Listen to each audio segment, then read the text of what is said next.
Hi, thank you all for coming to the Town Council Workshop on Tuesday, September 2nd, 2025 at 5:30 p.m.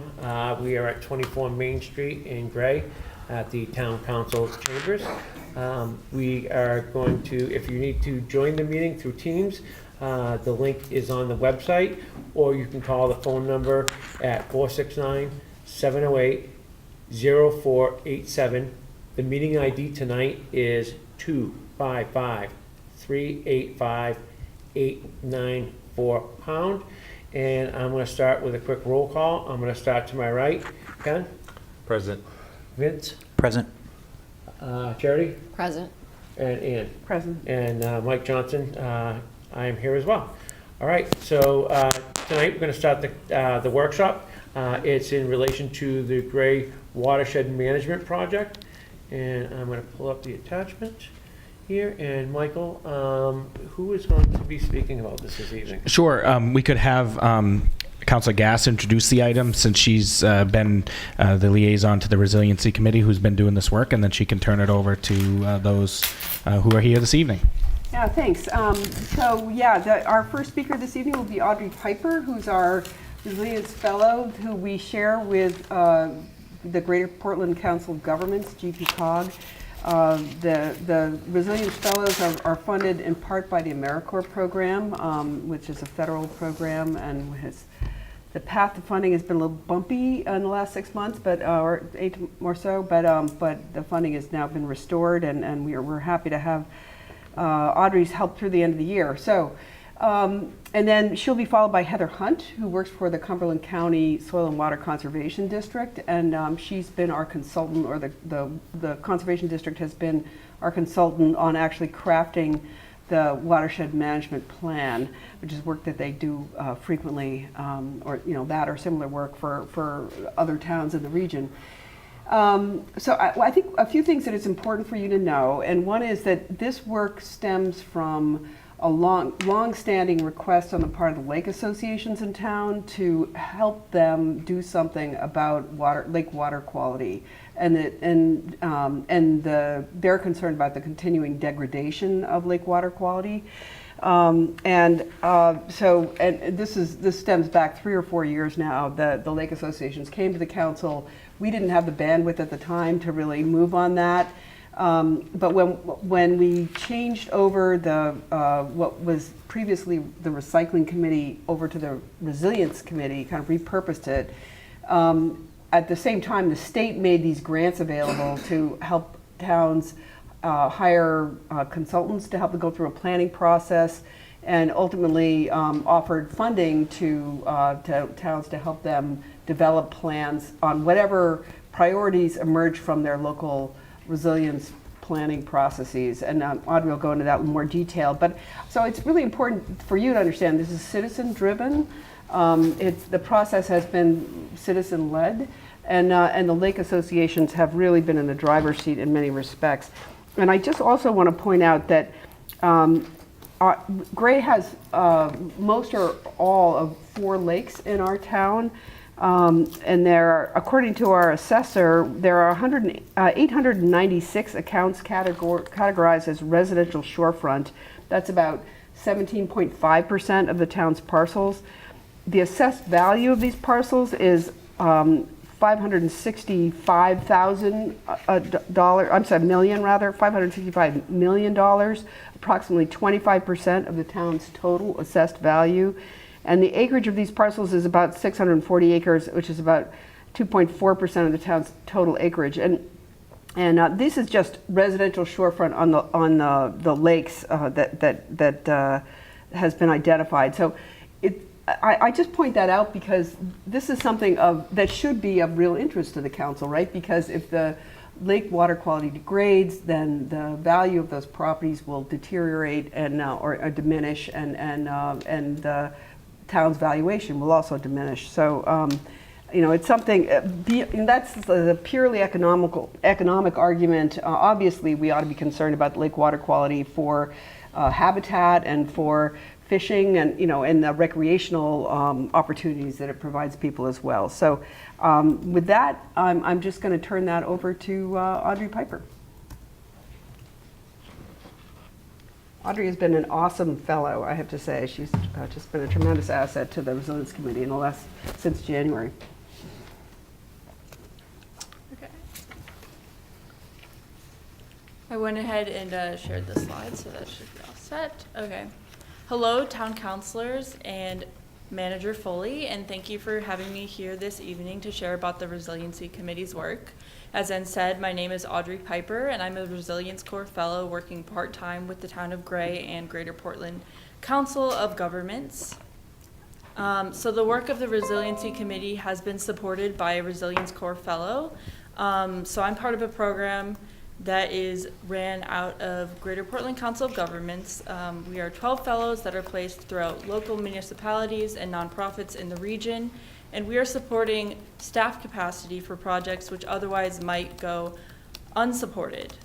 So this fellowship is run through GPCOG and Volunteer Maine, and at Gray I support education and outreach for watershed health. I started in January and my fellowship ends in December. So part of my work has been education, outreach, and trying to get our community more involved and engaged learning about watershed protection. So one of my big projects during my service term has been creating a series of educational videos called Protecting Gray's Watershed Series that can be found on the Town of Gray's YouTube channel. And in addition, I have also reached out to and presented at 3 Lake Association annual meetings this summer, and also coordinated our tabling efforts for the Resiliency Committee at the Gray Community Day and Wild Blueberry Festival. I'm very appreciative of this opportunity to serve with the Town of Gray, learn from town staff and community members, and be here to update you on the committee's work. So this committee is a long-standing committee that is doing work to benefit the Gray community. Today, the Resiliency Committee is focused on bringing proactive solutions that invest in Gray's resilience, ways that the town can strengthen its ability to withstand different shocks and stressors, adapt, and recover. And one of these proactive solutions is the Watershed Management Plan and education and outreach efforts. Importantly, the Resiliency Committee led the way to enroll Gray in the State of Maine's Community Resilience Partnership. So the Community Resilience Partnership, as Ann stated, was established by the state to provide much needed seed funding for projects to implement strategies outlined by the state. Grants through the partnership can support projects like building staff capacity, creating plans, and upgrading infrastructure. Ultimately, this funding supports communities to get things done, and over 263 communities are currently participating and enrolled across the state. Benefits to enrolling include direct and technical assistance for staff, and as well as that, access to no-match grant applications. The committee worked with a service provider to enroll in the Community Resilience Partnership 207 Permaculture, and the work was completed by June 2024 when the Resiliency Committee was awarded a community action grant to support the development of a watershed management plan.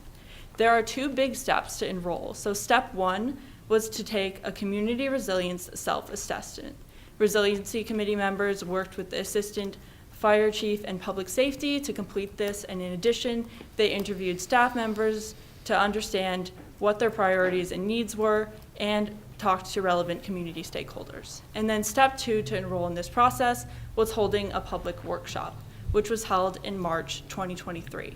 The purpose of this workshop was to engage community members with the process of enrollment and hear and incorporate their needs, the needs of Gray residents, into planning for the Community Action Grant. In addition, a survey was also sent out. By continuing to enroll in the Community Resilience Partnership, the town can apply for even more funding as it becomes available, and this is not drawing from the municipal budget. So in the most recent round, which recently closed, the maximum award for a single municipality was $75,000 and $175,000 for joint proposals. They're looking to do another round in the winter or spring, so this is another opportunity for Gray to invest in its capacity, infrastructure, and resilience. Based on the results of the survey, the public workshop, conversations with our stakeholders in the community, staff, and residents in Gray, it became clear that to the Resiliency Committee that there was an unmet need and desire to protect our lakes and waters in Gray. And so the committee identified watershed management as a top priority for the Community Action Grant. The Resiliency Committee secured a 2-year no-match grant totaling $49,960.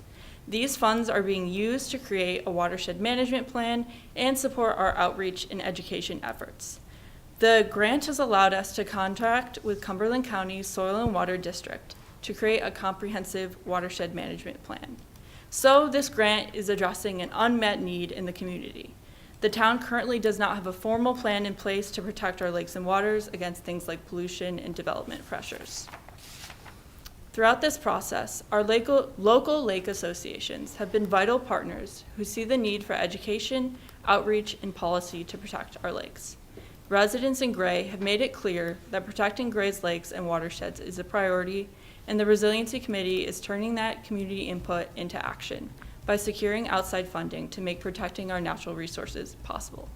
Thank you for your time and attention this evening, and I look forward to continuing to serve the town of Gray. Thank you. Thank you. Any questions for Audrey? All right. Oh, nice job. All right, thank you. We'll have Heather come up, and Heather has a draft of the watershed management plan, but will not be going, you'll be glad to know, going through it page by page this evening, but she does have a PowerPoint that she'll go through to hit the highlights. All right, one moment. Let me get copies of the plan that I have. Oh, and I'm actually gonna reshare. Hold on. While she's getting organized, I'll just say, if you're not familiar with this kind of planning process, it's really foundational to the town's efforts to secure additional funding for either additional studies or, some kind of intervention work to improve water quality. And without a plan that has been completed through some sort of public process like Gray went through, it's really difficult to secure funding. Thank you. This is work that I've done professionally for several decades now, and I can tell you that with based on my own experience. And it really does help vault you to the top of the list if you've done this homework. All right, so shall I begin? Yeah. So yes, I'm Heather Hunt. I'm Senior Project Manager at Cumberland County Soil and Water. And I've been working in this realm for over 20 years doing watershed management work from all aspects, looking at helping communities to identify problems, to coming together to find solutions and actually implementing the solution. So it's been a very unique and interesting avenue that I've been going, and it's really nice to kind of see things go full circle. So when I actually get to implement a lot of these plans and go back and see how they're working start to finish and what needs to be updated and whatnot. And I just have to say, this is very proactive for the town of Gray. Not many towns will look at watershed planning as a whole, as a town, which is great. It's a very proactive approach. I do a lot with individual watersheds. Typically, once they're already in an impaired situation and they need a lot of effort to bring them back up to water quality standards.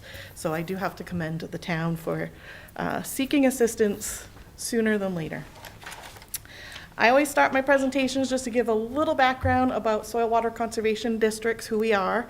Yes, nationwide, we were established after the 1930s, the Dust Bowl era. Basically, it was a call to action to really support the nation's water and soil resources. As we saw with the Dust Bowl, and it just decimated the agriculture field. But here in Maine, it changes. The reasons why our soil and water might have some degradation may not always be the same, but it's always protecting soil water resources, and there always seems to be a need for that. So that's where we're here, is to help out with that. We work with a variety of entities. We work with residents, municipalities, businesses, nonprofits, basically determining the needs and encouraging the use of conservation practices on a voluntary basis. Most of our projects are largely funded through federal, state, and private grant work that we do. And here's a little clip of some of the things that we do. Again, we are quasi-municipal. We were established by legislation. We're overseen by a board of elected and appointed supervisors, and our mission is just to the wise stewardship of local natural resources. We're not necessarily a contractor, we're more of a partner. We definitely work with municipalities, work with local communities and residents to find common ground solutions to natural resource protection efforts. And we're often sought after because of that as a non-regulatory entity that can do a cost-effective means of problem solving. And I think a lot of people appreciate having that entity being able to come in, so we're not just government coming by. We run very similar to like a special district, like a school board or a water district type of thing. That's how we're seen. And I can go on and tell you lots more about the district, how we're funded, the different programs we do, school education, technical assistance, whatnot. So please reach out and ask me if you want to learn more about the district at a later time. But I'll focus on our plan. So for this project, we wanted to look at creating a town-wide plan, watershed plan. We wanted to bring together all the data that we knew and come up with some action items and then be able to pursue those actions most efficiently. Our goal is to come up with some ideas for the next 10 years. That's pretty manageable in the watershed management world. And then being able to start to implement them, looking for resources that can help make those happen. Most of the time, a lot of things we work with in collaboration with other partners. The district has like the Casco Bay Estuary Partnership. We work with Maine DEP. We work with a number of different entities. So we look at a regional scale of how to bring resources together to fund common ground interests. So this is definitely a very proactive approach. We are focusing for the town of Gray on, I say 8 to 10 water bodies. I know sometimes we said 9. Why I say that? There's definitely 4 watersheds. And then there are these other 6 stream river watersheds, but Colebrook and Collier Brook are broken out of Royal River. They're actually part of the Royal River system. We broke them out because they're considered by the state to be priority water bodies, meaning that they're eligible for future funding individually, potentially. Colebrook is an impaired water, and Collier Brook is just given the size of it that comes into it. So we're looking at Crystal, Forest, Little Sebago, a little piece of Notchet Pond, Piscataqua River, Pleasant River, Thayer Brook, Royal River that includes a number of tributaries, with the 2 main ones being Colebrook and Collier Brook. And if I say, a lot of times, I don't know how familiar everyone is with the non-point source, NPS. Drainage, we call it a watershed. And when people ask, we all live in a watershed. The water that falls wherever you're standing is going to flow somewhere. And for the town of Gray, everything eventually flows into Casco Bay. Basically with 2 river systems, you got Royal River and Presumpscot River. So this is a map that kind of shows those drainages of those watersheds. In yellow, you'll see a lot of the Pleasant River and Thayer Brook, both in the town of Gray. And that's on page 6 of your handout, I think, right, of the plan, I think. If you want to eyeball a little more closely. Yep. Sorry, go. Yep, that's great. You'll see the Little Sebago Lake watershed. And in the top corner is a little bit of Notchet Pond. And then you'll see down in the bottom, right in the reds and pinks, are Forest Lake going into Piscataqua River. And then everything in green, which is a little bit of Notchet Pond plus Crystal Lake and Collier Brook, that's all Royal River. Royal River's huge watershed, but definitely Gray has a piece of that. And this is a breakdown that kind of shows the percentages of these watersheds for the town of Gray. So if you look at the chart, basically Crystal Lake watershed makes up about 4% of the town. However, 88% of that watershed is within the town of Gray. So most of the Crystal Lake is within Gray. And then if you look at Little Sebago Lake, 21% of the town flows into Little Sebago Lake, with almost half of its watershed in the town of Gray. Pleasant River, that one takes up the most space in the town, with nearly a quarter of the town draining to Pleasant River. Fairbrook is only spreads out 12% of the town, yet it is completely within the town of Gray. So Fairbrook is all watersheds completely within the town of Gray. And then on the far right column is a breakdown of the classifications. So those are the water quality classifications designated by the state. Most of the classifications are GPA, which are lake waters, or A or B, which are your streams and rivers. And in the town of Gray, there are 2 water bodies, Cole and Thayer, actually 3, Pleasant, that are all impaired waters. They do not meet their class designations. Everyone else does, except for Piscataqua. There's just not enough information to know really if it's meeting its classifications by the state or not. Basically, these class water bodies are such quality that they're suitable for drinking after disinfection, suitable for recreating in and on the water, and provide natural habitat for fish and other aquatic life. And then there's just different thresholds between whether the B, Class B, and Class A.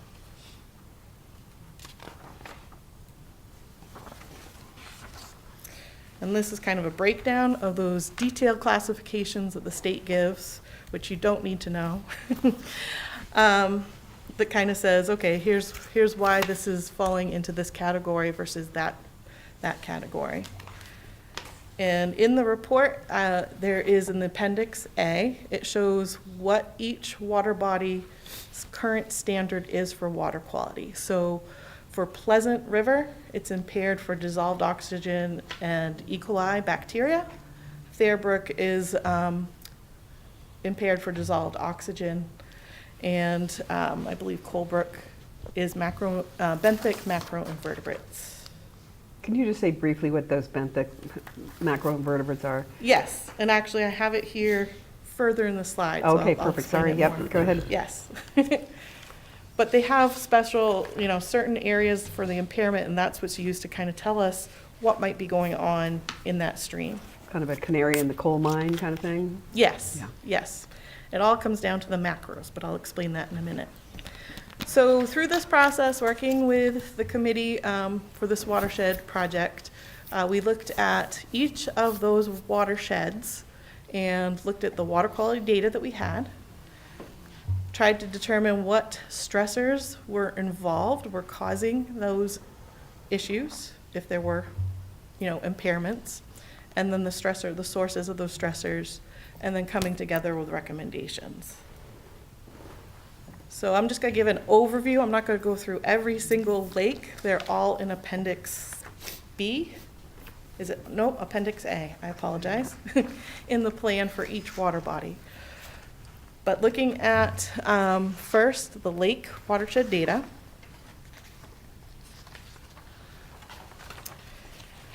A lot of this data that we looked at, we pulled from the Lake Stewards of Maine. They're really the ones that keep track or that take the most lake data in the area. DEP does as well, but DEP works closely with the Lake Stewards of Maine. They're used to be the Volunteer Lake Monitoring Program. They're all volunteer-based. They go out every week. They do samples. I don't know if anyone here, Dennis is a volunteer, so he can tell you a lot more of the process of getting those samples. But they look at water clarity. So in SDT, which is Secchi Disc Transparency, they look at total phosphorus and they look at chlorophyll A levels. And they compare that to the state average. And then from there you can tell, is this lake doing well or not so well? You're basically looking at trends over time too. There may be some good times, good years, and not so good depending on specific situations like a drought or weather conditions happening at the time. Let's see, besides the town percentage classification, there's also tributaries, lake size, all these things we looked at along with the water quality data and the current state listing. So for all of Gray's lakes, they're all listed as MPS priority water bodies. And that is basically because they're considered threatened as a result of being sensitive to additional phosphorus due to the lake's hydrology and the threats in the watershed. And they're all DEP lakes most at risk from development, just kind of given it's southern Maine where you are. So this is just an example of the Lake Stewards of Maine, their website. They're the ones that kind of track a lot of the water quality data. You can go to this website and look up a specific lake, and they will give you all the details of the current water quality, its trend, how it compares to other lakes in the state, and a little explanation of it. So I thought that was a neat little tool to be able to look at. In addition to that, DEP is going to add to that same website a new scorecard to try to kind of help compare lakes to one another. And I have to give a shout out to Addie Halligan from Maine DEP. She's a water resource specialist who's really been working with us quite extensively on providing a lot of the data for these lakes and such, and she's online as well. But I just want to put a shout out to her because she helped to get this information. It's not yet published online yet, so it's in a draft form.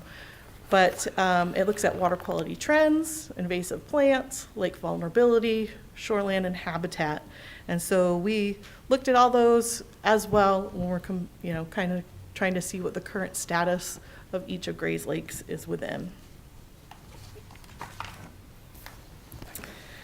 And when it comes down to it, it's really phosphorus. For all of Gray's lakes, phosphorus is the biggest stressor for our lakes. It impacts water clarity, the chlorophyll A, algal growth, and dissolved oxygen. As things grow, die, decay, you lose a lot of that oxygen level. So phosphorus will readily bind to sediment, and soil erosion is thus one of the biggest issues for lakes, the biggest concern.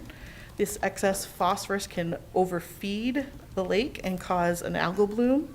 When this bloom dies off, the lake water column oxygen levels deplete and put a strain on the cold water fisheries and other such. And the other big issue of concern is internal lake phosphorus loading. So in 2010, Maine DEP took a couple of water chemistry sediment at the bottom of the lakes, looking at Forest Lake and Little Sebago Lake. And they were looking at like ratios of aluminum to iron and phosphorus just to kind of see what were in the soils. And they found that both Forest Lake and Little Sebago Lake are susceptible to internal phosphorus loading, especially under low oxygen levels. So if your dissolved oxygen is pretty low, then you're more likely to get phosphorus to release from the bottom sediments of the lake, and that just feeds the whole entire cycle of, again, and adding more phosphorus to the system. This is a particular concern, especially if we have a later ice in and a sooner ice out, because you've got a longer growing season for all that great stuff, green stuff. which can overfeed that lake as well and cause issues with the dissolved oxygen levels and then your phosphorus loading. We don't have the data for Crystal or Notchet Lake. Crystal's likely to be very similar. Notchet was a little better in the results that we were seeing, but we still don't know. We don't have the lake sediment data for that. Stressor sources for lake watersheds, just based on a lot of watershed surveys that we've done in the past, based on desktop analysis. Definitely residential properties. There can be erosion issues from residential shoreline properties. It can also come from roads are a very big, big source of sediment loading into a lake. When they wash out, when they have, they're not properly maintained, you get a lot of erosion, ditches and whatnot. And you can also have a lot of nutrient loading, phosphorus loading from like manure. It could even be failing septic systems, agriculture, if it's fertilizer spreading or, manure spreading on a lawn. So based on all that, looking at each of the 4 lake watersheds, we then pulled together, okay, we know what the stressors and the stressor sources are. Here's specific watershed specific recommendations. And we listed all those together as a group and put the primary goal for each watershed. For Crystal Lake, for example, is to prevent future phosphorus loading, whereas with Forest Lake, you really want to reduce phosphorus loading that's occurring right now. And Forest Lake has a watershed protection plan currently in place, so it's basically continuing to implement that. Crystal Lake doesn't have one, but it's more of looking at ways to prevent future phosphorus sources coming into it. So we pulled all that together and then we combined everything from all the 4 lakes. And you don't have to, I know this is really small text, and I don't expect you to be able to read that or see or know what everything says, but it's just the process that we went through of combining all of those recommendations, and then we've put them into the back. We've pulled out the key recommendations, especially where they overlap and where they overlap with some of the stream and rivers, and I will get back to that at the end. So then with the stream and river watershed data, we did the same process. We looked at the watershed data, we looked at the potential stressors and the stressor sources. Stream and river data is a little different than our lake data. It really all comes down to the macroinvertebrate samples. So macroinvertebrates, I think I have a slide coming up.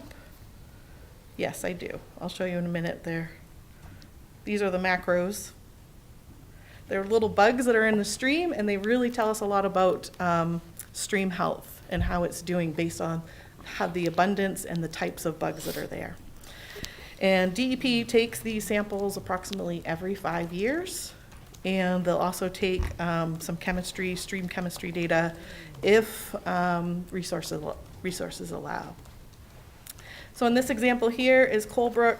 It has very limited water quality data available, as does most of the town's streams and rivers. But it's showing here that at station S317, it met Class B standards in 2010 and 2015, and in 2020, but it did not in 2023.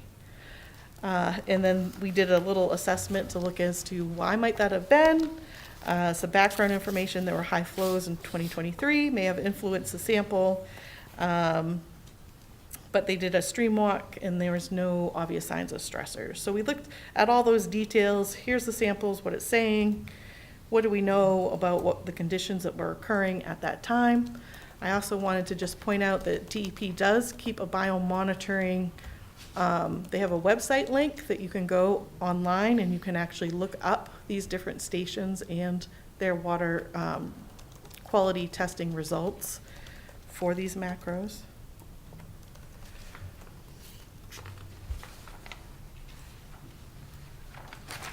And then again, those are some just example of what the macros tend to look at. We also pulled not just DEP data, we pulled any other data that we could find. I know Presumpscot Regional Land Trust, they have a volunteer program that does water quality sampling for Thayerbrook and Pleasant River. They run throughout the summer, they do weekly sampling. They mostly look at bacteria and dissolved oxygen, and they focus on trends. So they look at how has it changed over the past 10, 30 years, and what is it showing. And then we had some limited specific conductivity data that we also looked at, and that's more looking at your winter salt use, especially for Gray, because you're not near the coast and such. And it tended to be very high, particularly for Thayerbrook, which can definitely tell us that might be a stressor issue. If we're sampling and it is a high salinity in the summer, then you know that it's most likely coming from groundwater that's been contaminated and it's coming up and impacting the macros that live there. They can't really thrive in really salinic conditions. So unfortunately, there's no easy way to deal with salt. It's not like sediment and some of our other pollutants that we see. It dissolves in water, and then it's just no cost-effective way to get salt out of the system. Once it's in your groundwater, it's kind of there, and kind of diffusing it the best you can is your best impact. But it definitely affects stream water quality. And we also looked at some diurnal dissolved oxygen sampling. So this was done a lot by DEP, coming out and just kind of looking at what is the dissolved oxygen readings throughout the day, diurnal, how it fluctuates over a 24-hour period in response to photosynthesis. It helps pinpoint cause of low dissolved oxygen readings. This data is used to indicate if a water body is impaired or not. It can also kind of tell us, is it something like the dissolved oxygen is more of a natural occurrence, or is it something else outside influencing it? And for the impaired water bodies, I just put this in there. I don't want to go down the rabbit hole, but if it's an impaired water body, they are required by the state to have a total maximum daily load report. It's required by EPA. So there is one for Pleasant and Thayer, and Cole is being written they're monitoring it to see whether it's going to need a TMDL.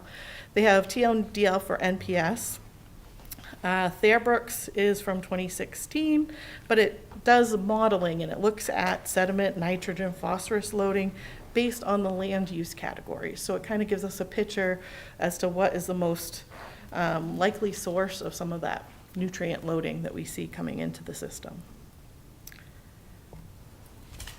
And again, for Gray's lakes, dissolved oxygen, bacteria, benthic macroinvertebrates are definitely some of those key stressors that were identified, and they're the impairments for Cole, Thayer, and Pleasant.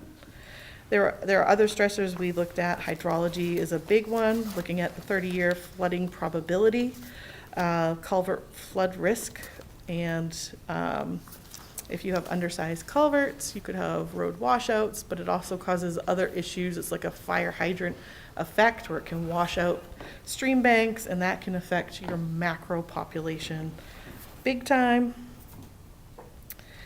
And vegetative buffers, which are they could be a stressor. A lack of them can increase water temperature, particularly for streams, as well as like sources of macroinvertebrate food sources or habitat. But they can also, vegetative buffers can also be part of a solution, because they can be used to help cool down some of the waters. They can use to absorb and filter stormwater that comes off. So for each of the streams we went through, and again, I don't expect you to go through the details of being able to read this, but we identified what were the likely stressor sources.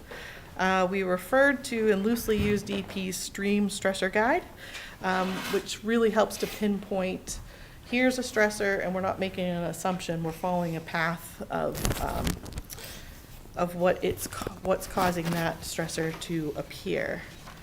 And just like the lakes, we then came up with some watershed-specific recommendations for each of those 6 stream river watersheds. And we combined them all together. And then we pulled them all into the action plan. And these were the key ones, which were more town-wide, so they weren't just lake-specific or stream-specific necessarily. They were more the general. There are 20 key action items that we pulled, and we see these as opportunities that we could address through some town committees, municipal services, partner collaborations with the resiliency committee members, kind of helping to initiate and pursue over time. In this town-wide plan, which there's a photo, we did look at what are some of the involved entities, what are some of the funding sources. I have tentative cost estimates. They're really arbitrary, and they're more just for, a rough guess of this is what in-kind is its cost, but we really are focusing on the funding sources. How do we address these sites at most efficiently, most cost effectively, looking at ways that we can seek outside sources and working with partners to do some of this activity. Now, there are 20 items, but again, this is something to be pursued over the next 10 years, so it doesn't really seem, it may look overwhelming when you're just looking at it at first. I have pulled these into different categories. Some are survey and assessment work, some are education. Audrey's already started some of that work in the community. Some are technical assistance implementation, and some are just the ordinances and incentives to consider to pursue. And then when Ann saw all of those 20 items, she thought, wow, that's gonna be pretty overwhelming for the committee. So I said, well, let me go back in and let me see if there's some. I didn't have time to set up another committee meeting for prioritizing, because those 20 are all to just kind of be implemented over time. But I pulled out some key ones that I thought from the district's perspective we would recommend. So out of that 20, there are these 7, which I think are fairly easy to follow through. And the first one is updating a watershed-specific plan for the Pleasant River watershed. It includes their brook. This is something that can be done in connection with the town of Wyndham.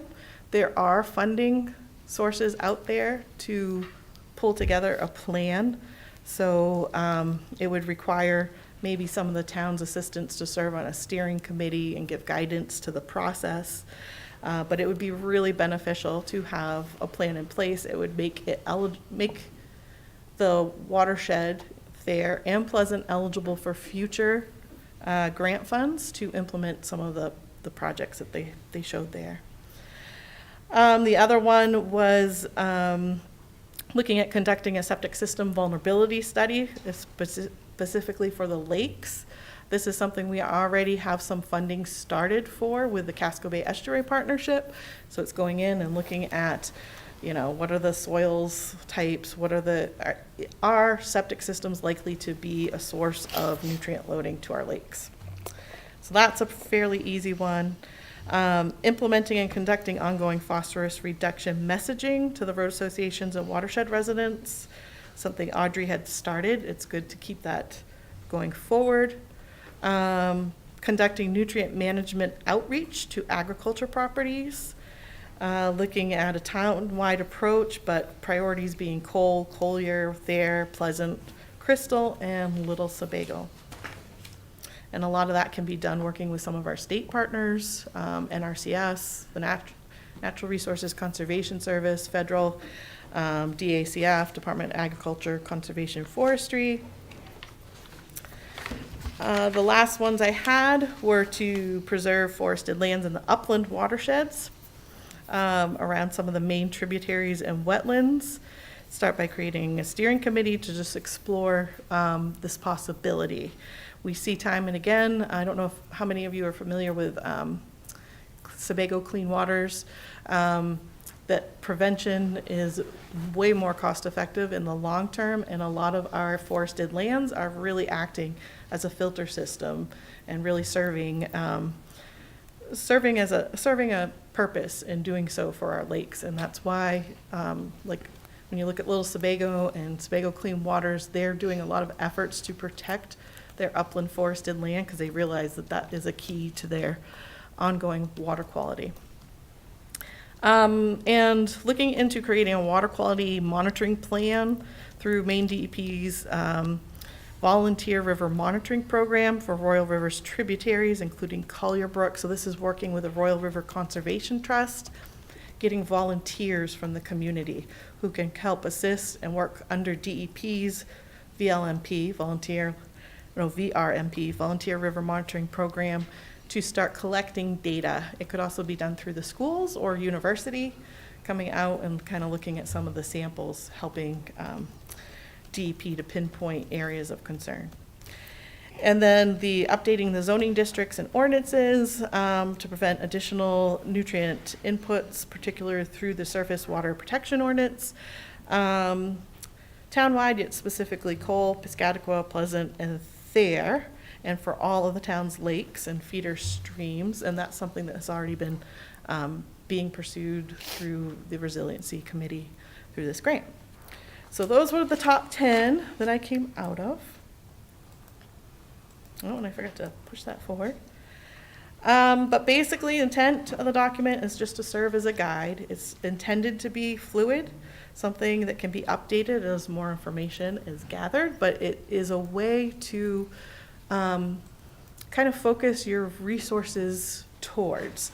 And I see a lot of times we've worked with a lot of different entities and organizations, and someone will come in and they'll say, oh, this is a need. This is something we really want to do for lake protection or stream protection. And everyone will be like, that's great. But you have limited resources. So how do you spread those out most effectively, efficiently, biggest bang for your buck in the long term? So hopefully that's what this guide, this plan is for. Something that you can keep referring to see where the priorities were. I know there's other factors that come into place.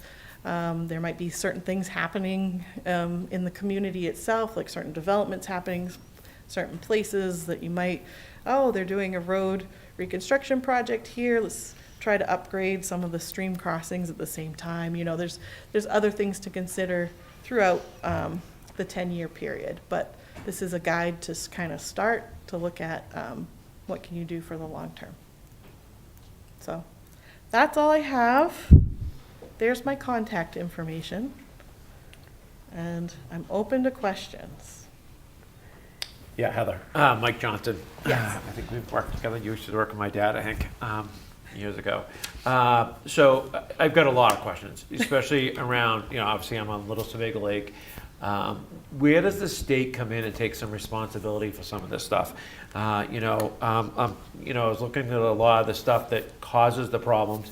As you're aware, the Little Sebago Lake didn't have a boat ramp until the mid-'80s. And that's when we were forced to put in a boat ramp by the state, or we weren't going to have any more stocking of the fish. And once that happened, once the state put that in, our lake started to get all the invasive plants that came in because of it. And it's been our responsibility as residents to clean it up. I don't know, I don't think that, and somebody may be able to speak to this, but I don't think there's much money coming in from the state to help eradicate those invasive plants. And I think a lot of the things have been caused by some of the things the state's done. For example, wake boats. We're all reading a lot of studies now that say wake boats are tearing up the bottom of the lakes and, causing some issues. Are the state going to create any rules around that to help protect this? Boat traffic. Every year you see more and more boats, and that is part of the problem. Are they going to start limiting how many can come in out of state to go up there?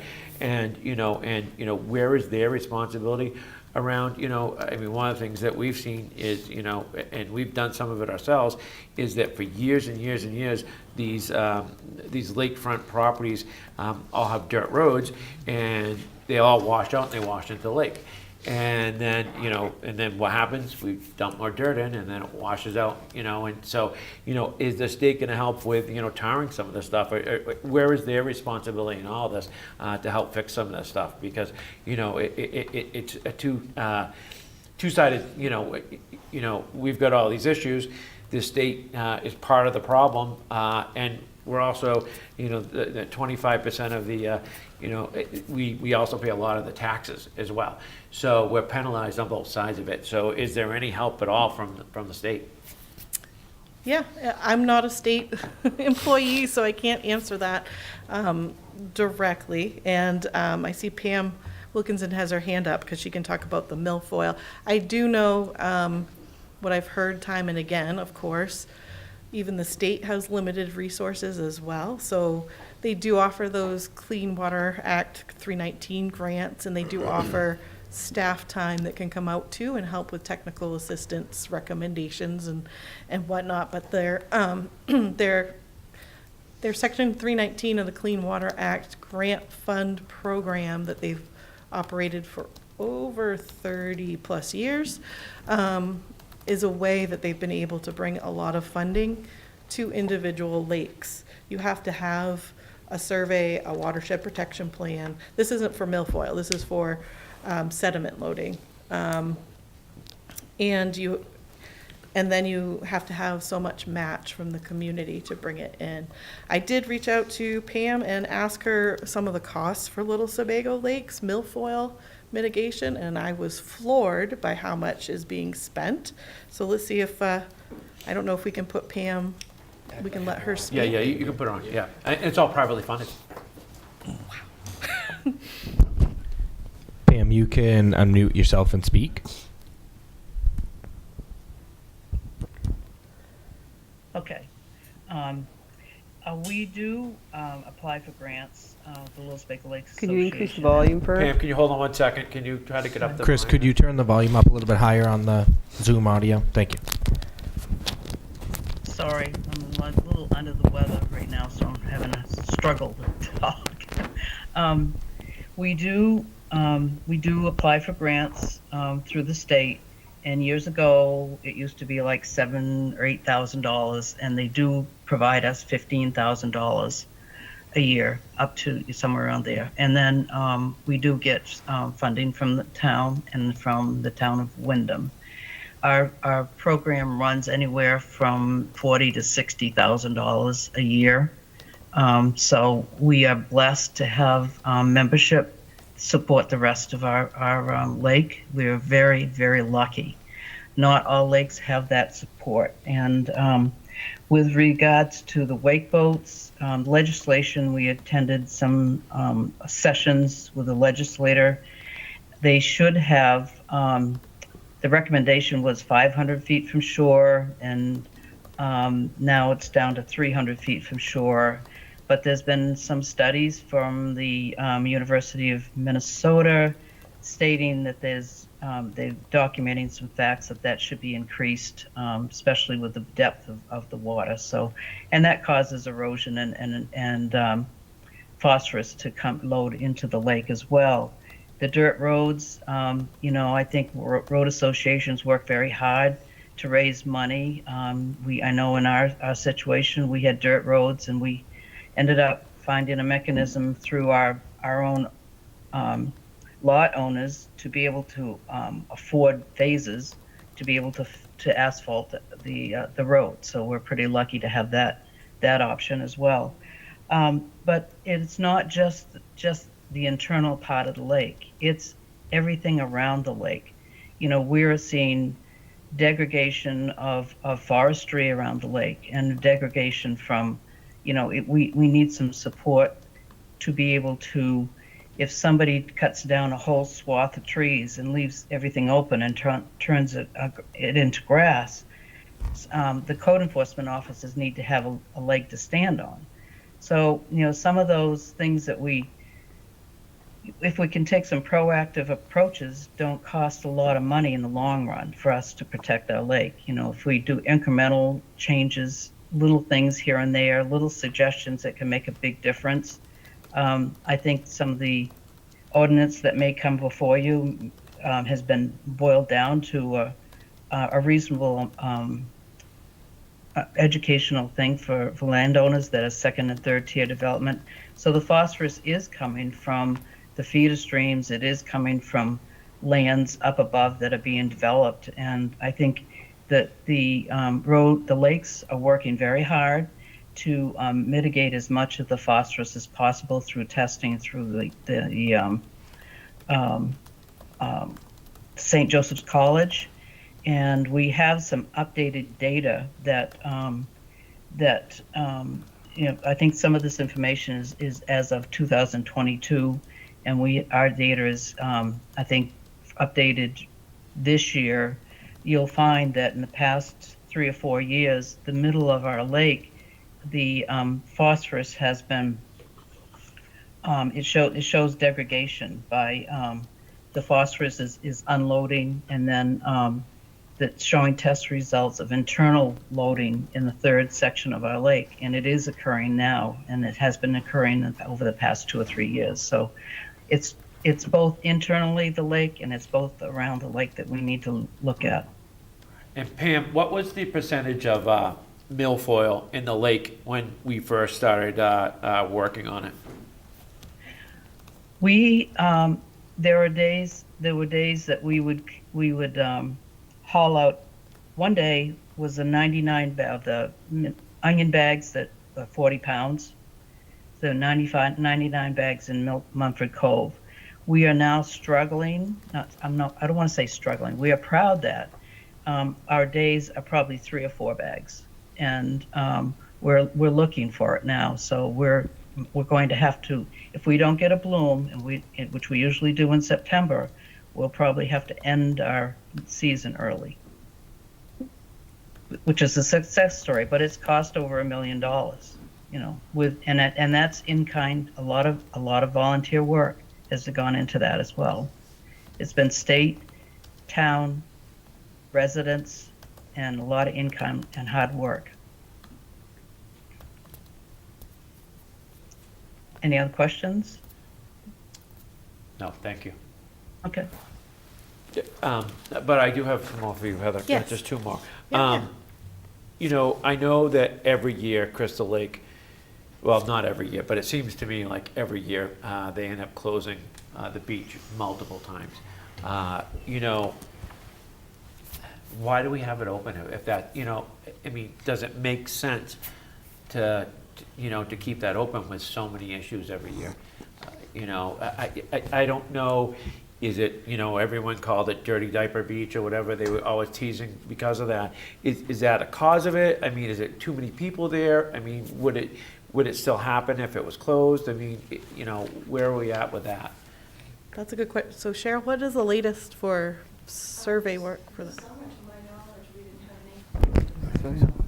And we attribute the most of the problems to use. Actually, Cheryl, can you maybe head the mic and just so people can hear you better and can capture you on the video. Yes, hi. To my knowledge, Crystal Lake hasn't been closed at all this season for E. coli, and that's the thing that drives the closures is unsafe levels of E. coli, not advised for swimming, bodily contact. And we have attributed the problem to the geese. We have had hundreds of geese come in late in the summer, and they prefer that cove. It's shallow. There's a nice sandy beach for them to rest on, and it causes a horrific mess. And that's what we attribute it all to. Can you stay up there for 1 second, Yeah, please? sure. So I live in the North Raymond Road, obviously you live on Yes. Crystal Lake. I was looking at these pictures, and it looks like there's a brook coming in and a brook coming out, but Crystal Lake is spring-fed, correct? I believe so. We have an intermittent stream that flows into the lake. It's pretty low right now because the lake level is very low. Well, it It's been dries so up in the dry. summer, correct? It is flowing a little bit right now. It was nearly dry recently before this last rain. And we have an outlet with the culvert that goes under North Raymond Road is the only outlet to the lake. And that flows into a ditch and then Mill Brook and Mill Pond. And that doesn't happen every year. There are years that go by that no water flows out of the lake. So basically what flows in stays there. Well, basically, I believe it's spring-fed, so it's not getting a lot of flowage, and that's probably why the water gets a little E. coli more than other lakes. We are at the mercy of Mother Nature Yeah. for the lake level. Right. And we have seen huge fluctuations in the last 3 years, 2 or 3 years. So, you know, there isn't a lot of turnover in Okay, the thank you. lake. Although, actually, Cheryl, can I just ask another question while you're there at the mic? Sorry, unless you had a question for Cheryl, Mike? I just had a comment I was going to mention about the E. coli testing. Yeah. I spoke about that actually today with our facilities director, Mo Russo, who handles the testing throughout the year. And we had initiated some activities to try to deter the Canadian geese from the area through a decoy. And some days it worked, and other days it doesn't. It's believed that it partially may have helped. The Canadian geese enjoy that area, as she mentioned, for some specific reason. But it also is understanding that given the limited rain that we had, the runoff wasn't flowing into the lake as much. So there could be, now that we have a year where we had no issues with E. coli, we may be able to further identify other issues in the future. If there is higher levels of E. coli in a future year, we may be able to do further testing to see if it actually is being caused by the geese, or if it's potentially being caused by a septic issue, because there could potentially be some failing septic systems that didn't happen this year because of the runoff and the water levels. So we discovered an alternative test that we can do if we were to have high E. coli levels, where we could test whether the E. coli is from fowl or wildlife or from humans. And so we never had the level where we could do that test, but we hope to be able to do that in the future should we have that. But thankfully, this was the first year in a number of years that we didn't have that, and we hope the decoy helped a little bit of that, but we know it wasn't perfect. Yes. The DNA testing is what you're speaking of, right? Yes.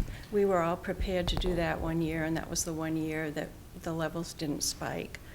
And we haven't attempted to do it again. And the geese are very clever. They may look like they're not very smart, but they have outsmarted us. We had a group of people who were hazing the geese with motorboats, which we had to get a permit from Inland Fisheries and Wildlife to do this. And they got very used to it right away. Everything that we tried to do, they just got used to it, and they were fine with it.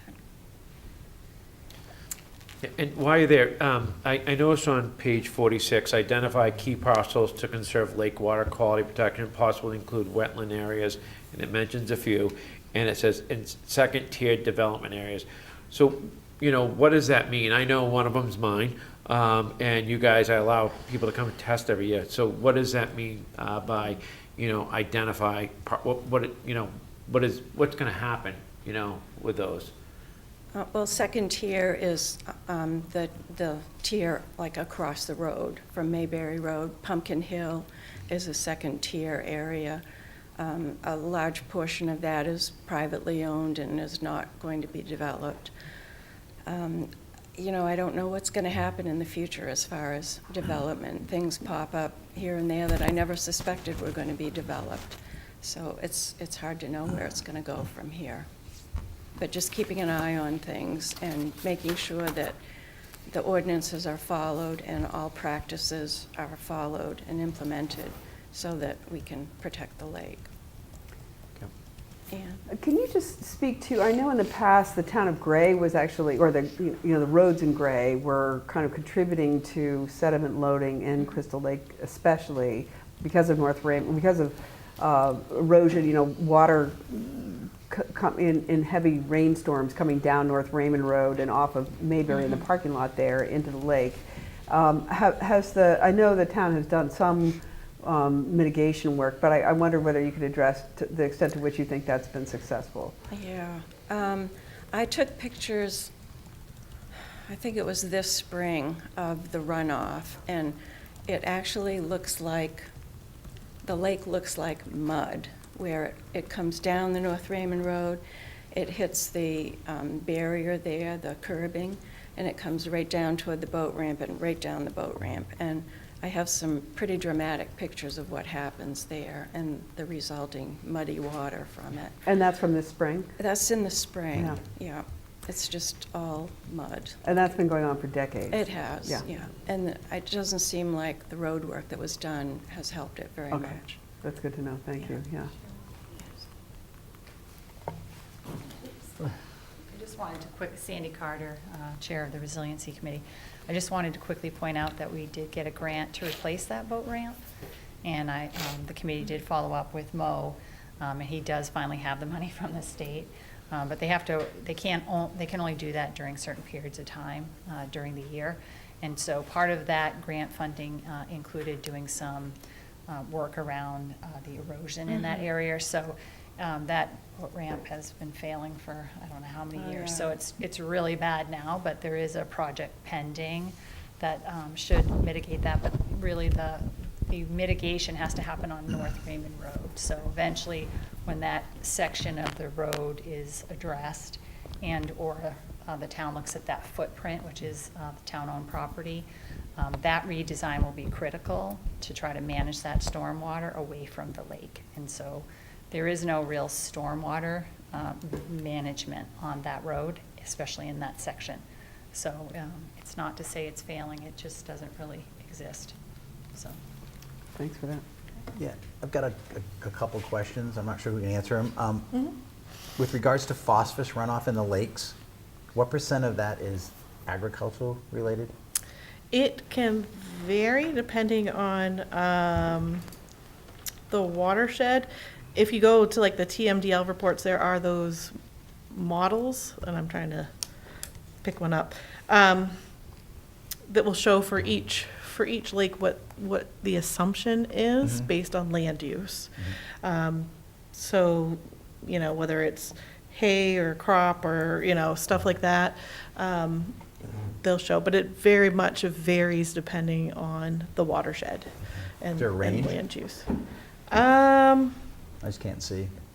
I haven't looked at it, you know, overall for the lakes. I don't know.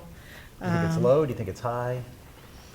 It can be high. So for lakes, a lot of times, we've had a lot of discussions, I know, like with Dennis here, with Highland Lake over Wyndham. It also depends on if it's manure spreading that's occurring and what the source, if there are livestock or animals. Actually, equestrian horses tend to have high phosphorus in their manure, surprisingly, and then those also are associated with lakes quite a bit. They like, you know, for some reason, there's a lot of equestrian parcels around lakes throughout the state. So those tend to be concerning more so just because of how big the animals are and how much waste is generated. There's definitely ways to mitigate a lot of that through best management practices. We can put in manure storage sheds, we can put in vegetated filter strips. You know, we can work with the Natural Resource Conservation Service and Department of Ag to find solutions with the landowners. A lot of the bigger agriculture properties, they want to be as most efficient as possible. So it's looking at their manure spreading, is that actually like being most beneficial? Is it being taken up by the plants that they want to grow the most effectively versus, washing down into the groundwater or off-site type of thing? But those are the things that we can often, I don't want to say be a concern, but there's something that we look at to see what are their management practices. Okay.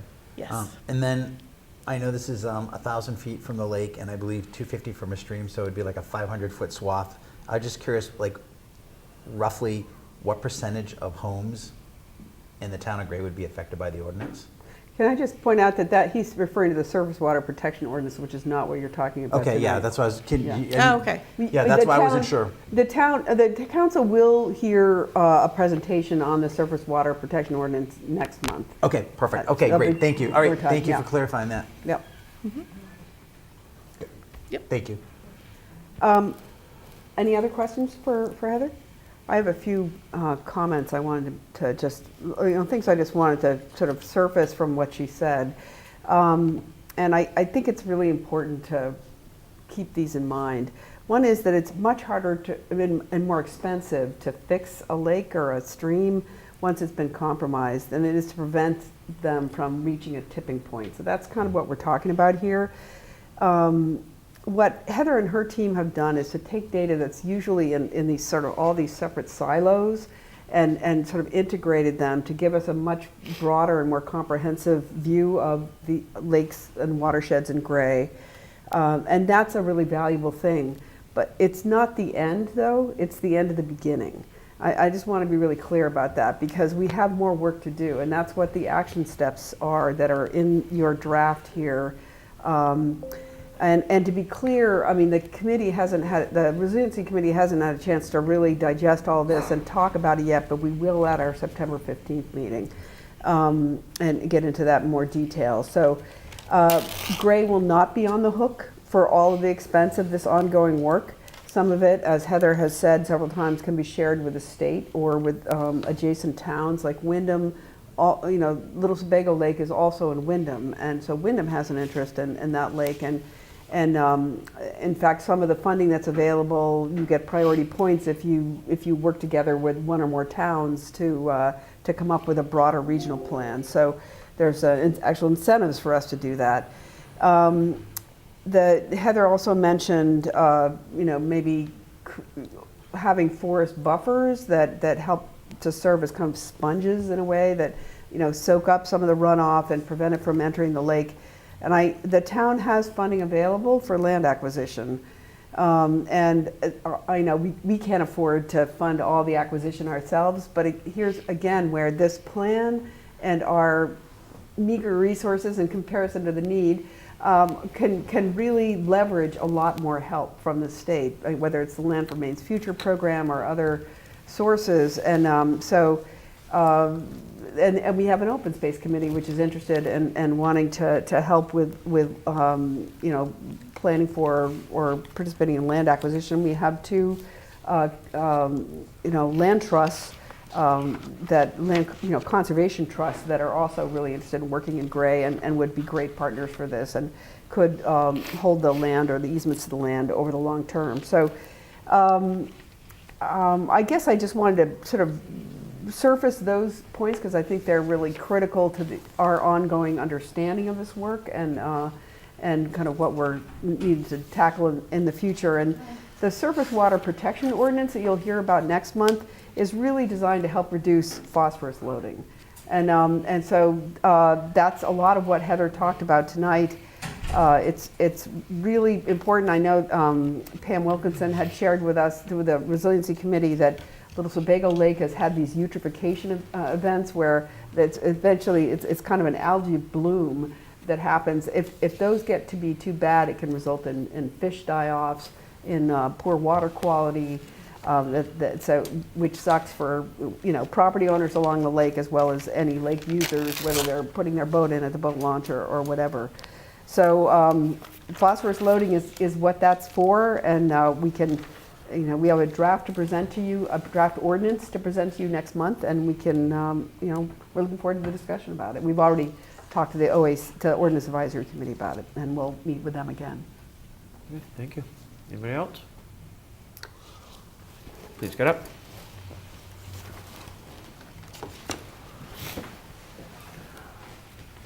Hi, my name is Dennis Brown. I'm president of the Highland Lake Association and chair of the Natural Resource Advisory Committee in Wyndham. And I made a presentation on phosphorus about 3 or 4 years ago, I think, to this council. There are so many reasons why getting out in front of this is important. And I'll just give you one from Highland Lake. Highland, and really, Heather touched base on it, but to really understand what's going on, as you start to get phosphorus loading, she mentioned how the algae will eventually, you get a lot more algae, it dies, goes to the bottom, and it uses up all the oxygen. As it does that, you start to lose a cold water fishery.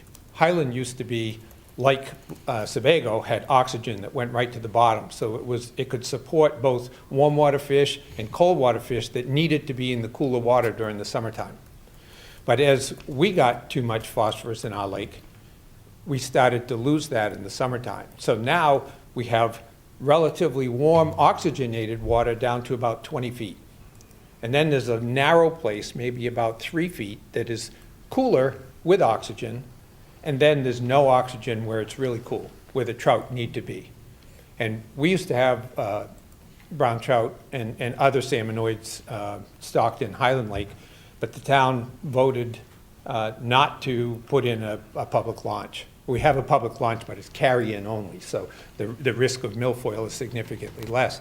But in reading through the reports from the Inland Fish and Wildlife, it ends up that they were getting ready to stop stocking the lake anyway because there was no growth.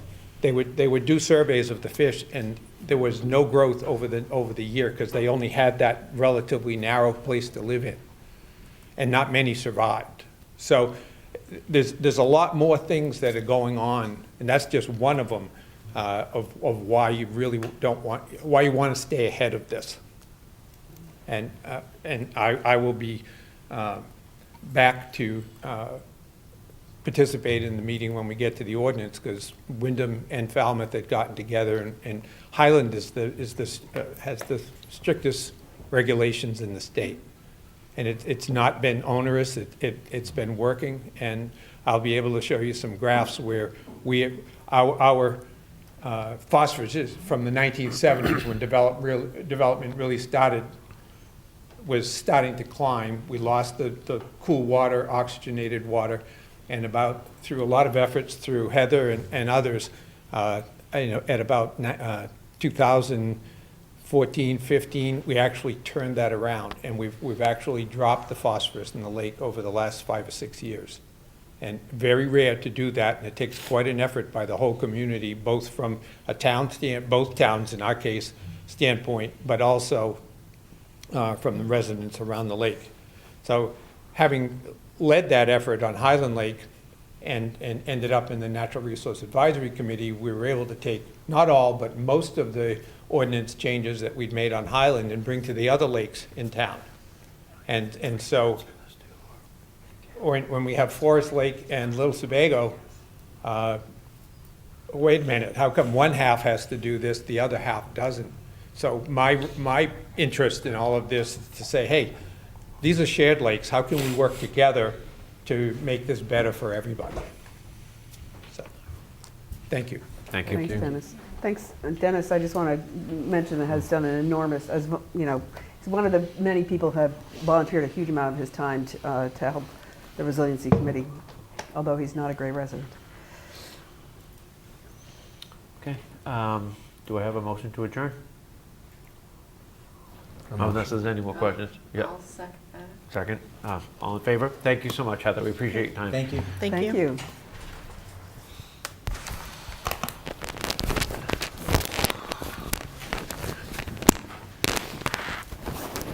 Can we cut the next meeting?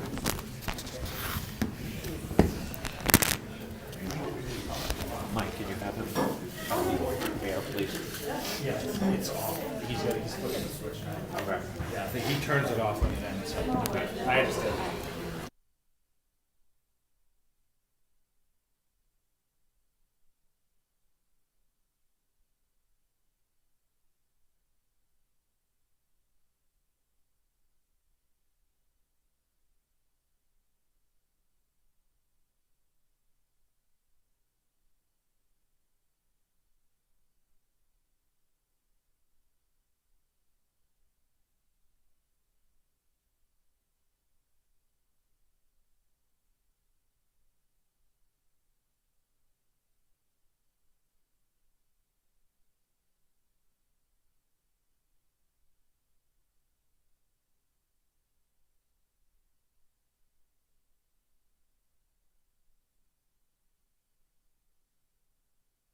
for attending the regular town council meeting on Tuesday, September 2nd, 2025 at 7 p.m.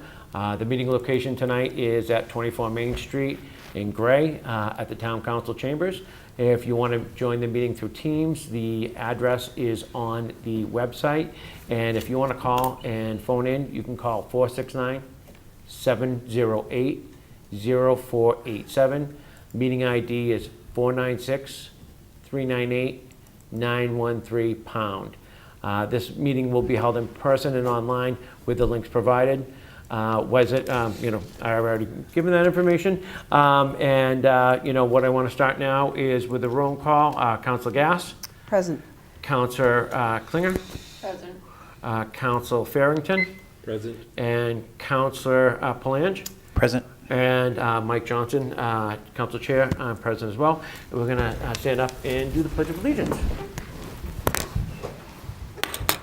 I pledge allegiance to the flag of the United States of America and to the republic for which it stands, one nation, under God, indivisible, with liberty and justice for all.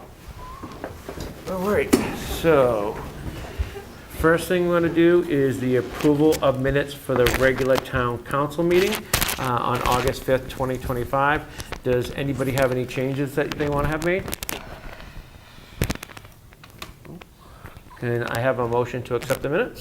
So, I'll make a motion. I'll second. All right, all in favor? All right, unanimous. All right, let's go to the August 19th special town council meeting minutes. Does anybody have any changes that they want to make to those? Any questions? Okay. Do we have a motion to accept the minutes? I do. Ken, Second. second, Charity. All in favor? All right, approved. All right, so council communications, start with me. Let's see here. So I just want to read something real quick. One of the main reasons that I ran for this town council is that I care deeply about this town. I believe I can speak for, all of us councilors when I say that none of us ran with personal agendas or to benefit ourselves. We all ran because we saw areas that we felt we could contribute and help improve our community. We're volunteers doing the best that we can. And none of us are perfect. This town and its citizens are extremely passionate. The passion is what makes Gray such an amazing place. Many families have lived here for generations, watching this town grow from a small town on the outskirts of one of the largest cities in Maine, or the largest city in Maine, into a community that attracts people from all over.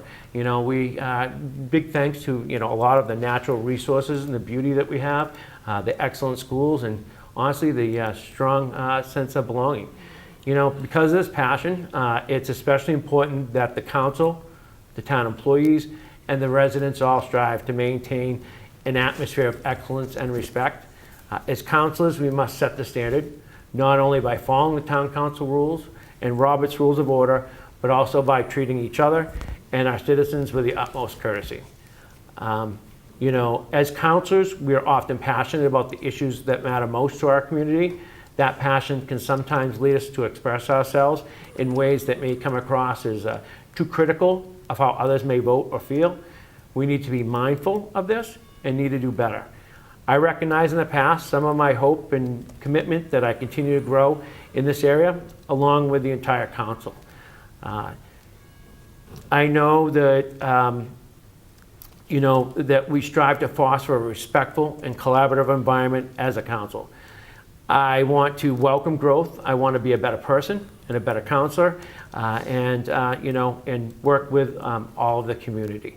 And to that end, I did bring, there is a copy of the town council rules tonight. If anybody wants, they can raise their hand and Britt will bring some over. And if anyone wishes, we also can email them a copy of Robert's Rules electronically. Thank you.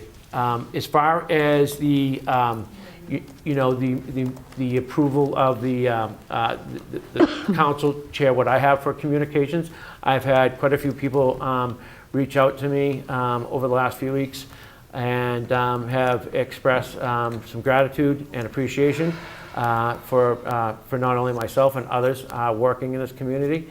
I've also received some correspondence in relationship to some of the things that were voted on. And, you know, I'm not going to get into the details of those out of due respect for them. But, you know, most of it is stuff that we've already discussed already.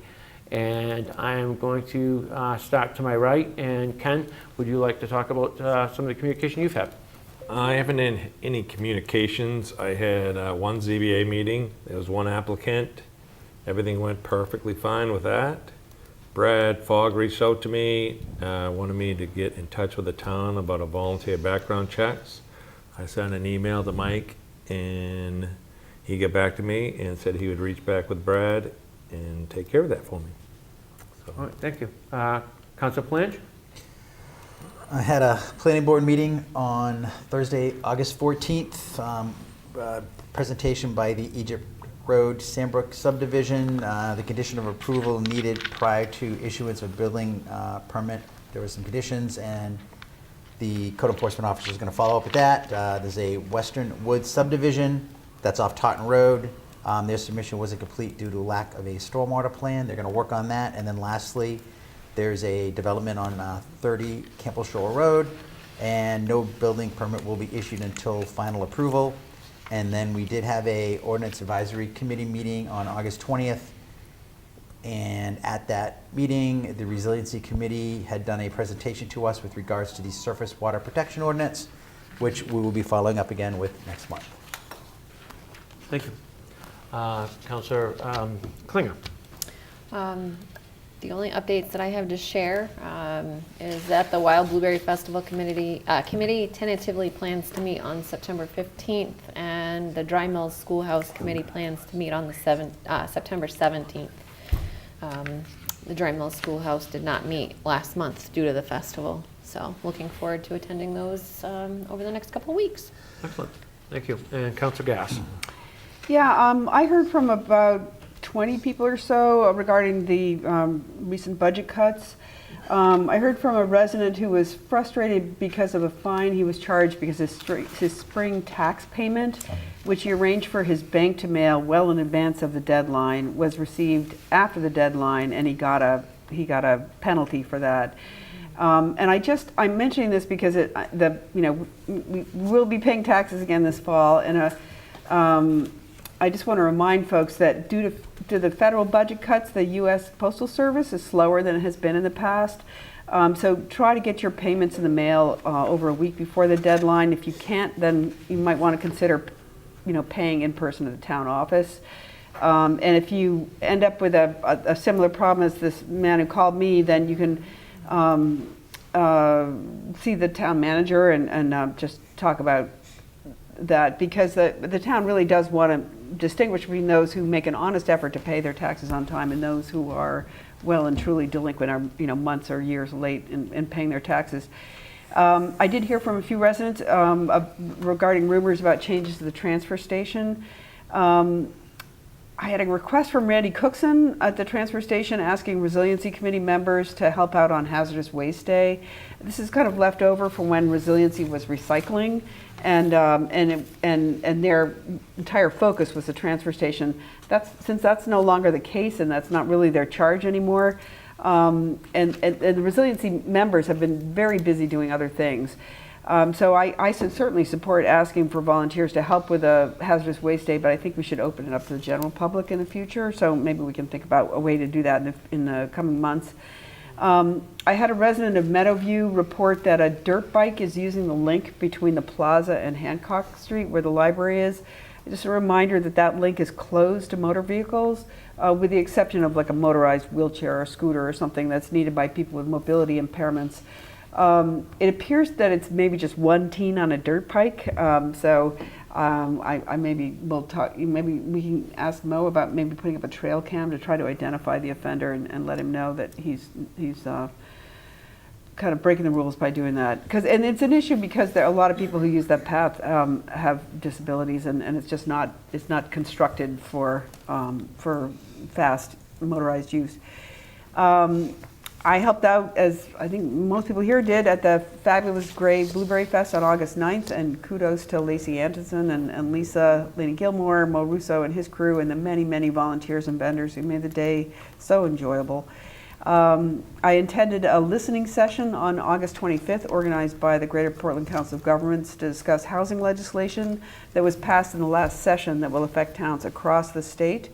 The primary legislation we discussed was LD 1829, which increases density in residential development, but there are 6 other kind of housing adjacent bills that were passed as well. And I'm kind of concerned that so much of our training and consulting funds were cut, as it will make it difficult for town staff to respond to these new challenges. And also, U.S. Treasury Secretary Scott Bessent said yesterday the feds are also contemplating instituting a national housing emergency, which might further erode local control. We'll just have to wait and see how that plays out. But their goal is to increase the development of new housing. In terms of, so both Resiliency and Open Space Committees were at the Blueberry Fest, and due to vacation schedules did not meet in August.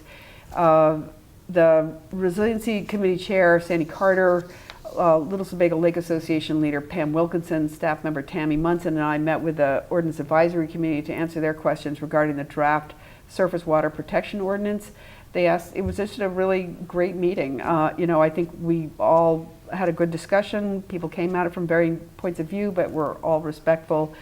They made some specific suggestions that we'll consider, the Resiliency Committee will consider at the meeting on September 15th, and the OAC will meet again on September 22nd. And then, as I said earlier, the plan is to present the proposed ordinance to the council at our October meeting. So that's what I've been up to. All right, thank you. And Manager Foley. Sure, let me get my slides up here.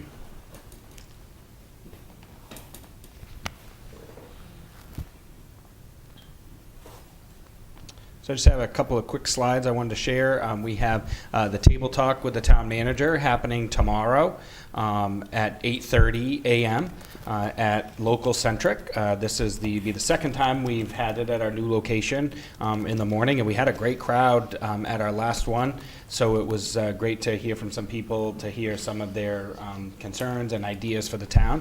So we hope to maybe see some folks there tomorrow. And Representative Annie Graham from the state legislature will also be joining, so she'll be available if anyone wants to talk with her. I did want to share, to remind everyone to sign up for our digital newsletter so they can see information about the town and everything that's coming up on a regular basis, and that comes out twice a month. I did want to mention, as part of the budget, we had proposed a change to the town office hours.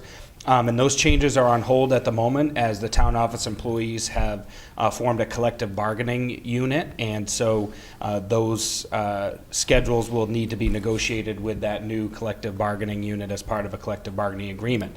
That unit should be certified by the Maine Labor Relations Board this month, and we will begin that work and keep everyone updated on those potential hours change in the future. And then lastly, I just want to remind everyone about the town meeting on the revised municipal budget that's taking place on Tuesday, September 9th at 6 p.m. The registration is at 5:30. This image is a copy of the postcard that everybody will be receiving in the mail this week. And so it has a couple of highlights. Just remind everyone we have about a 17% reduction, or $1.09 million in municipal tax needs, decreases the average home's municipal tax burden by about $247, and it ensures critical services are maintained. So information's available via the QR code you can scan, and also on our website, graymaine.link/FY26-budget. All that information is also posted, a news article about the town meeting and how it operates, and those things are available on our website as well. And that's all I had, Mr. Chair. Thank you very much. Okay, thank you. Now we're going to open up for public comment to address any non-agenda business items on tonight's meeting. I want to remind everyone that, and I'm going off from our rules, that comments are limited to 3 minutes. We are going to have a hard stop. In the rules, it says everyone who wishes to speak will have an opportunity to speak once. I may allow a person to speak again, but only to clarify a point or share a new and previously unheard point of view. This is not intended as a time for debate, and once these are over, I will close the public comment as soon as there's no new information being presented. If you would like to speak, please raise your hand and we'll call on you and have you stand up and give your name and address and start the clock. Is there anybody that would like to speak? Fran, get up.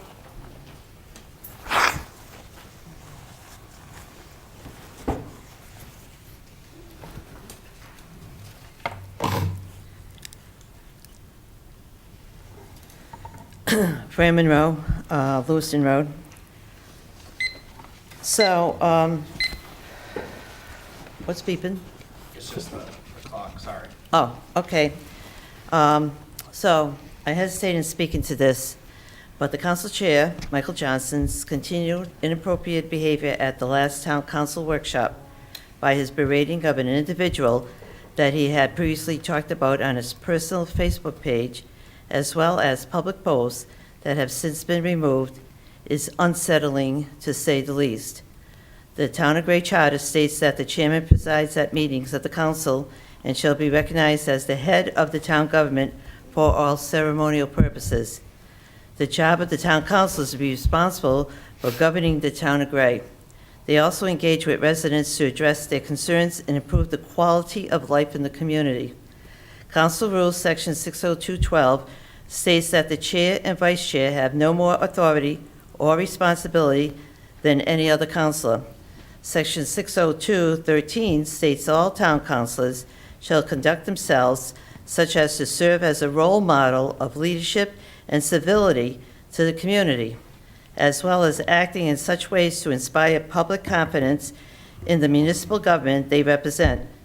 Councilors shall accord the utmost courtesy to each other, town employees, and to the public appearing before them at the town council. Councilors shall refrain at all times from rude and derogatory remarks, reflection as to their integrity of others, abusive comments, and statements regarding motives and personalities. 60214 states that when any member shall be guilty of a breach of any of the rules or orders of the council on motion passed by the rest of the council, they be required to make satisfaction thereof and shall not be allowed to vote or speak until they have done so. Mr. Chairman, do you believe you followed the charter and the council rules when you called out a member of a well-established organization an idiot, which also reflected on the rest of the committee? Did you not state that you were to resign at this meeting, but because of this idiot, instead will stay and now do as much as I can to piss him off? Did you not say, if someone thinks they can bully me, they have no idea who I am?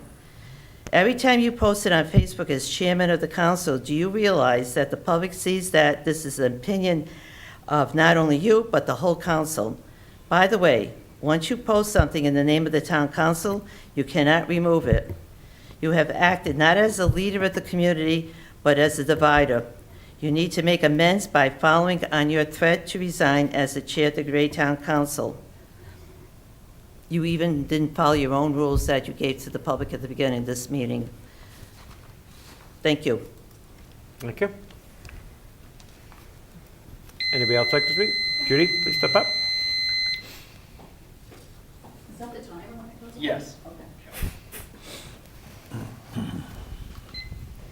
Judy Simino, Arlington Court. I just wanted to kind of about the meeting for last month. I too want to just mention that you are out of compliance with that, and I feel it's sad to think that we have new counselors in place that have been subjected to this kind of stuff. I feel it's hard for them to hold the rules for the chair when they're brand new and probably don't even know what a lot of them are. Even if you read the charter, getting caught off guard like that, I'm sure is more difficult. So I think it's time that the town council cleans up their act. And I don't mean the new town councils, because they haven't done anything and they have worked really hard to hold the respect for this council. But I think the rest have not.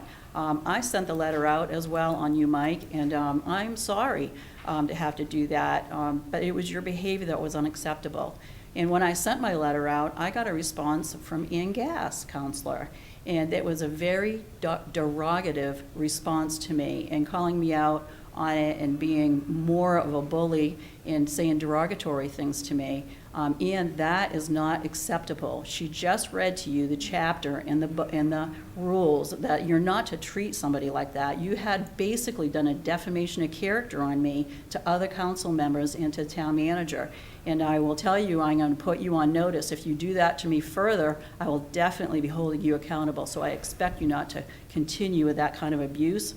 And I feel that you are doing that to the town councilors that have stepped into place. You are continuously trying to undermine them with your Facebook posts and comments on a continuous basis, which is out of compliance with the chapters for the charter. So I am asking you, please, to not do this any further. We do not need any more negativity. We have a good council, new council that are working really hard, and I am so proud that they have cut $1 million off the budget, and that's what townspeople wanted. They wanted cuts, and it will probably get approved on the 9th, and I am for it. Are there other issues with that budget? Definitely. But I think we need to move forward. I think we need to let them do their jobs. They have worked so hard. More than I've ever seen councilors work there. They do their due diligence on every topic. I think it's very impressive. I think it's time for change. I think it's time to get the negativity and the hostility out of this meeting.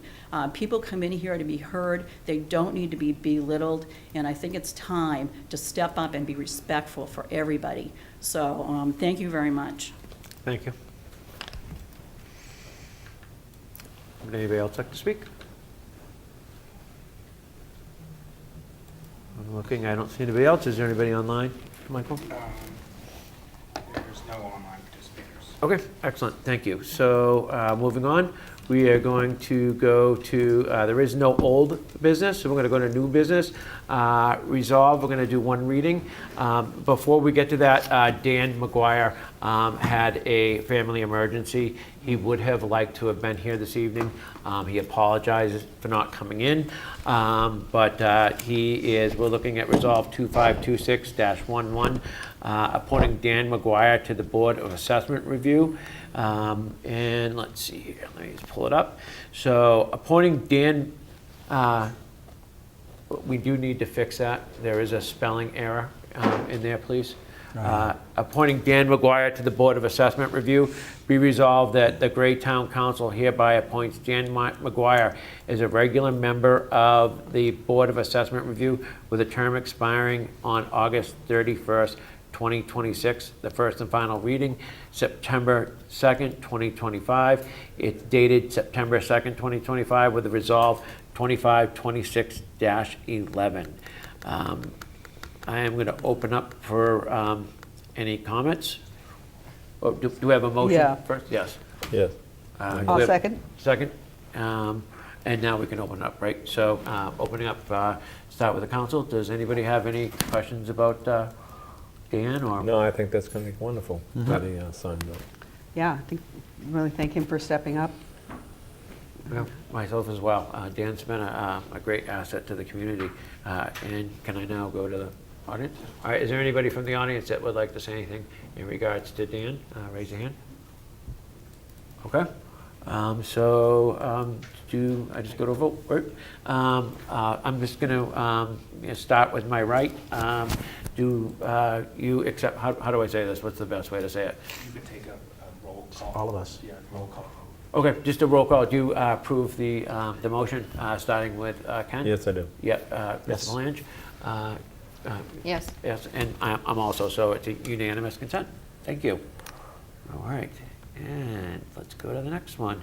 So the next one is Resolve 2526, appointing Faith Michael to the Wild Blueberry Festival Committee. And I will read this. Dated September 2nd, Resolve 2526-12, appointing Faith Michael to the Wild Blueberry Festival Committee. Be resolved that the Gray Town Council hereby appoints Faith Michael as a regular member of the Wild Blueberry Festival Committee with a term expiring on August 31st, 2028. The first and final reading will be on September 2nd, 2025, which is this evening.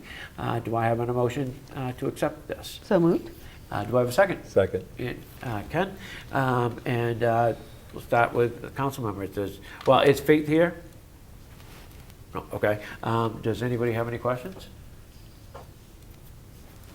No, I mean, I was intrigued to see that she, I think she may have come to the community day in the spring and was interested in signing up for it. So I think that's really exciting.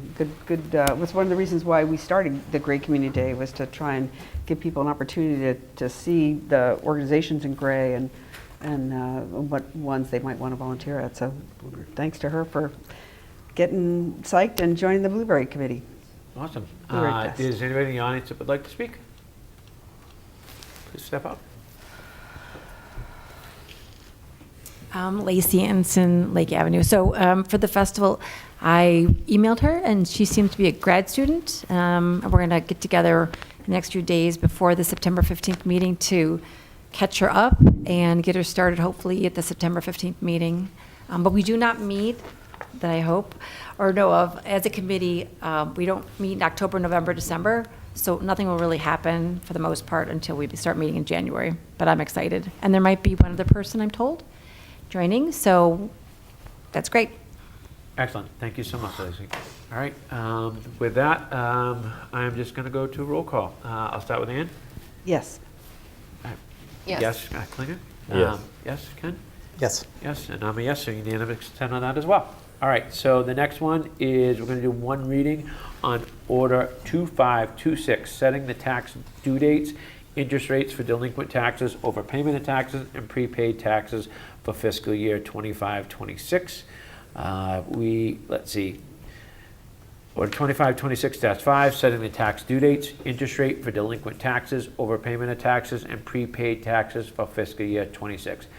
Be ordered that the Gray Town Council to fix Thursday, October 30th, 2025, and Wednesday, April 1st, 2026, is the dates upon each of which 1/2 of taxes are due and payable, with interest to accrue upon taxes due and unpaid after each such date at the rate of 7.5% per annum. In accordance with 36 MRSA Section 506, the tax collector and the town treasurer are authorized to accept prepayment or decline prepayment of taxes not yet committed or prior to any due date and pay no interest thereon.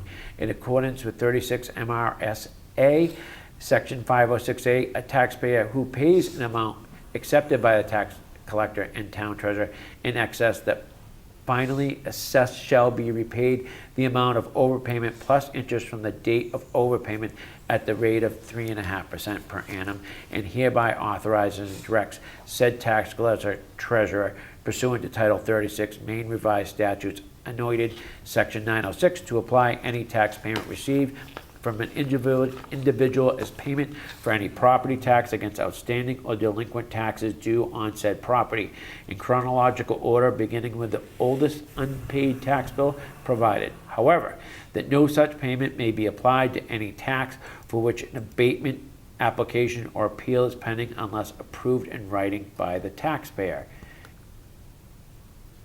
First and final reading, September 2nd, 2025.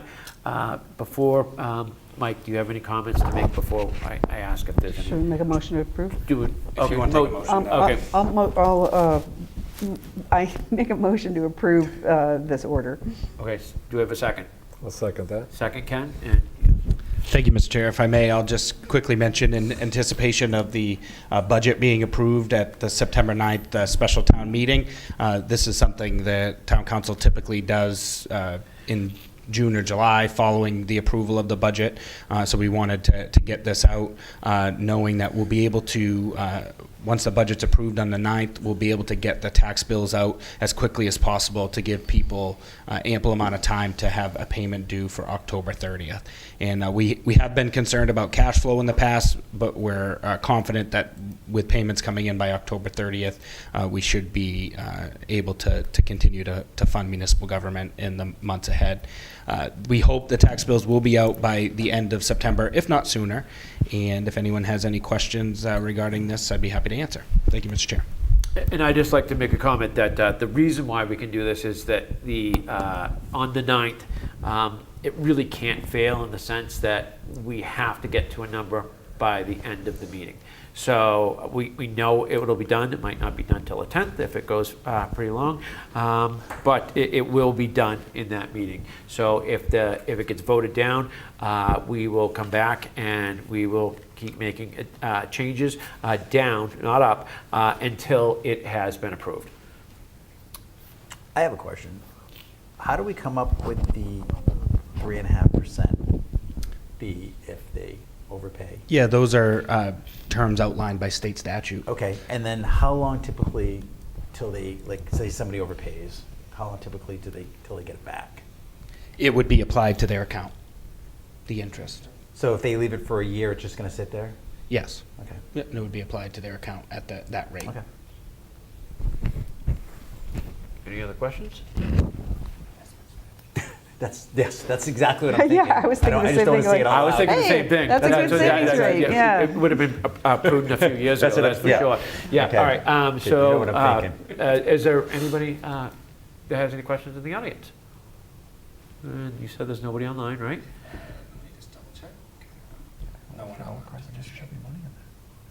All right, we'll go to a vote. I'll start with Councilor Gass, Yes. Councilor Klinger, Yes. Councilor Farrington. Yes. Councilor Palange. Yes. And I'm a yes as well. All right, moving on. All right, so we are going to open it up for the second public comments with the same rules that we had before. Is there anybody in the audience that would like to speak? Please step up. Pam Edson of 95 Yarmouth Road. I was watching again tonight because I'm still a little disturbed about sitting here on June 17th meeting when I heard the council chair talking about eliminating part of the council rules that had to do with the Warren, where the council looks at payroll every other week and they look at payables every other week. And, you know, I re-listened to that tonight before I came because Mike, you made the comment that it has been like 2 years since it's been done. Is anybody doing it now is my question. Is somebody actually, I'm not talking about signing it, I'm talking about looking at it and signing it. Is that happening now by the council? Are you following your rules, is what I want to know. You can't speak to that tonight? Well, I guess I'll ask you afterwards. Anyway, I just want to say that, you know, you mentioned in that, I think, Mr. Foley, you mentioned that, you know, back when we had one finance director, we had issues, but it has nothing to do with that. We can have 10 finance directors. The point is this, that it isn't even about trusting the finance department. It isn't even about that. It is about checks and balances. The town council is the last wall between the citizens. So you guys are the ones that are in charge ultimately of the finances, and the fiscal responsibility of this town ultimately falls on your shoulders. I mean, any auditor will tell you that. And I would be interested to know if the auditor picked up on that, because that would be something that they would pick up on, whether or not the warrants were getting signed. So I would be interested to see that in a management letter. I guess I'll have to FOIA that. But anyway, I just wanted to make sure that this is being done, and it's just, you know, the town manager is doing his signature and watching over things, and that the council is watching over the whole. That's all. Thank you. Thank you. Thank you. And let's see, is there anybody else that would like to speak? I'm going to close public comment because I don't see anybody else unless there's somebody else online. Okay. Let's see, current council referrals. Included below is a list of items previously referred to the town council for workshop review. These items are included on the agenda for reference only. The comprehensive plan rezoning, they create the water quality shoreline ordinance, the pop-up business ordinance, the update public safety ordinance, and the VTP. Upcoming meetings, just to remind everybody that the special town meeting on September 9th is going to be held at 5:30 p.m. It is not here, it's at the G&G High School. It is an in-person meeting, and then the next town council retreat will be on September 6th, 2025 at 5 p.m. And then the town council meeting is October 7th, 2025. Tonight, there will be no executive session. And Mr. Chair. Yes. I did want to just mention the schedule got shuffled because of the budget, but there will be a workshop at the beginning of the October 7th meeting where the surface water protection order will be presented. Yeah, We had that's great. shifted it because of some of the budget work that we had to do. So Yeah. we heard a presentation this evening. We'll be hearing the balance of that work at the next meeting. All right, thank you, that's Manager Foley. And do I have a motion to adjourn? I'll have a motion to adjourn. A second? A second? Second, and yes. All in favor? Unanimous, thank you.